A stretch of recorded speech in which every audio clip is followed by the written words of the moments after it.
পতিত আওয়ামী লীগ সরকারের সুবিধাভোগীদের মাধ্যমে প্রতিষ্ঠিত মোবাইল আর্থিক সেবা প্রদানকারী প্রতিষ্ঠান নগদে অভিযান চালিয়েছে দুদক। 4 ঘন্টার অভিযানে তথ্য মেলে ডাক অধিদপ্তরের চুক্তি না মেনে নগদ অতিরিক্ত 645 কোটি টাকার ই-মানি ইস্যু করে।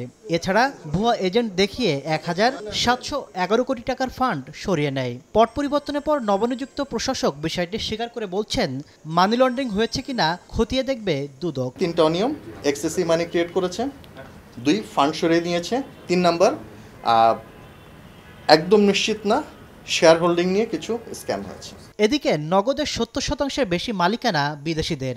এ কারণে বিদেশে অর্থ পাচার হয়েছে কিনা তা খতিয়ে দেখবে সংস্থাটি। একই সঙ্গে নগদের নেপথ্যে আওয়ামী লীগের কারা কিংবা কাদের প্রভাবে ডাক বিভাগের সঙ্গে অসম চুক্তি হয়েছে সেগুলো বিশ্লেষণ করবে অভিযানকারী দল। ভার্জিনিয়া আইল্যান্ডস এবং হংকং ভিত্তিক বিভিন্ন প্রতিষ্ঠানের শেয়ার কিন্তু নগদের রয়েছে এবং এর মাধ্যমে মানি লন্ডারিং হয়েছে কিনা, ডাক অধিদপ্তরের সাথে নগদের যে সম্পর্কটা এটা নিতে ক্ষমতার অপব্যবহার হয়েছে কিনা সেটাও আমরা দেখব।